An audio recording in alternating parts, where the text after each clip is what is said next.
Gracias, presidente. Buenas tardes, señorías.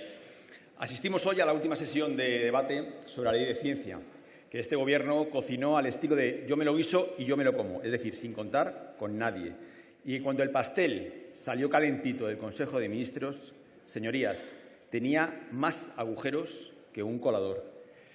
Para tapar esos agujeros, uno de ellos, precisamente, Podemos presentó una enmienda que fue posteriormente rechazada en el Senado, retirando la disposición adicional 10ª que se había incorporado en el Congreso y que hoy volvemos aquí a debatir. Un rocambolesco juego de ping-pong entre las cámaras legislativas y un culebrón que resulta incomprensible para la ciudadanía y que se hubiese evitado de haber hecho las cosas bien desde el principio. Por eso es importante recapitular y explicar a los españoles cuál es la verdadera realidad. Lo primero, y para poner en contexto, hay que decir alto y claro que la ciencia en España está hecha unos zorros. A pesar del enorme talento que atesoran nuestros investigadores, están maltratados, con salarios paupérrimos. Ya en Vox denunciamos desde esta tribuna las nóminas mileuristas de profesionales con más de 20 años de experiencia. Hay que decir que trabajan asfixiados por una espesa burocracia y que tenemos un éxodo masivo de talento joven al extranjero.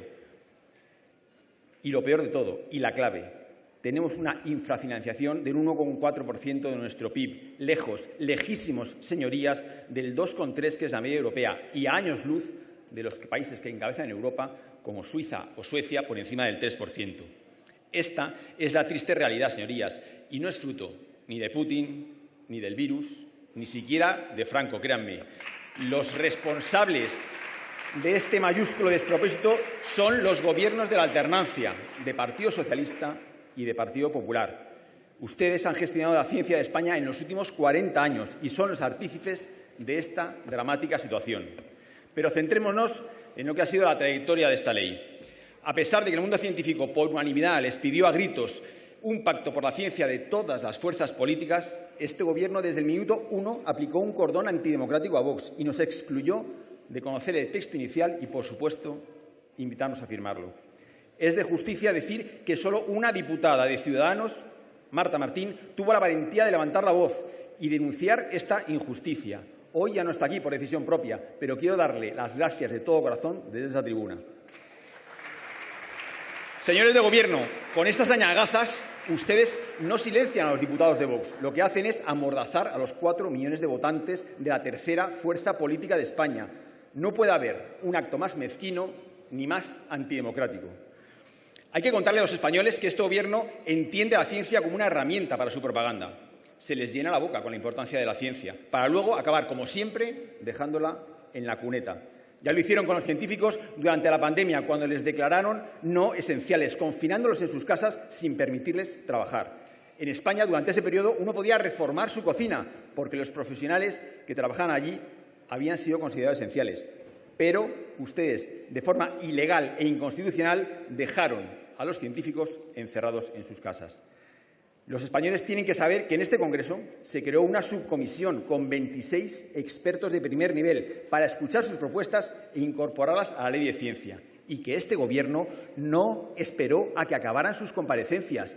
Estos científicos, algunos de ellos eminencias internacionales, y el Gobierno aprobó en Consejo de Ministros el texto de la ley sin que interviniesen todos ellos aquí. Una vez más, pisotearon a la ciencia. ¡Qué falta de respeto y qué desfachatez, señores! Pero es que hoy mismo vuelven a despreciar a la ciencia con el decreto en el que marcan que los centros de trabajo no deben superar los 27 grados. Y excluyen, por ejemplo, a las peluquerías, que nos parece fenomenal, señorías, pero se olvidan de los laboratorios científicos. ¿Les parece saludable de verdad que nuestros científicos trabajen a 27 grados con bata, con guantes de propileno, con gafas de laboratorio y con manejando sustancias como el éter o la acetona, que a esas temperaturas generan gases inflamables? No hace falta que nos respondan, porque sabemos que les da absolutamente igual. Hay que contar también a los españoles que durante el periodo de tramitación de este Gobierno impulsó la reforma laboral, que puso en peligro el futuro de más de 25.000 investigadores. No solo demostraron una ausencia total de coordinación entre las carteras, sino una enorme prepotencia al desoír a los rectores de las universidades españolas que les alertaron a principios de año. Hay que explicar que este Gobierno que dice que nunca deja a nadie atrás, se olvidó en su ley de los profesionales técnicos, de los profesionales de gestión, incluso de los investigadores sanitarios, y que solo con enmiendas del resto de los grupos de partido se consiguió corregir este inaceptable olvido. Hay que contar que su ley no garantizaba la inversión, a pesar de que su maquinaria mediática vendió a bombo y platillo el blindaje de la financiación de la ciencia. Ustedes lo condicionaron a disponibilidades presupuestarias de cada ejercicio, un blindaje de pacotilla, que tuvo que ser enmendado una vez más para garantizar la inversión en la ciencia.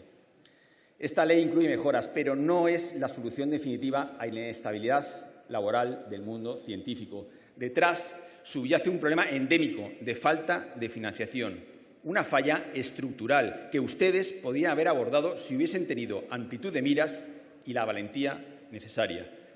¿Nos quieren explicar cómo van a financiar la ciencia cuando no cuenten con los fondos europeos? Señores del Gobierno, esto ha sido una crónica de la oportunidad perdida. Tenían ustedes en sus manos, tocándolos con los dedos, la posibilidad de dejar a un lado el sectarismo y los intereses partidistas y de haber apostado de verdad por la ciencia. Pero pedir a este Gobierno que no sea sectario, incluso que abrace el sentido común, es como pedir peras al olmo o uvas al espino. Un auténtico desatino. Muchas gracias. Muchas gracias.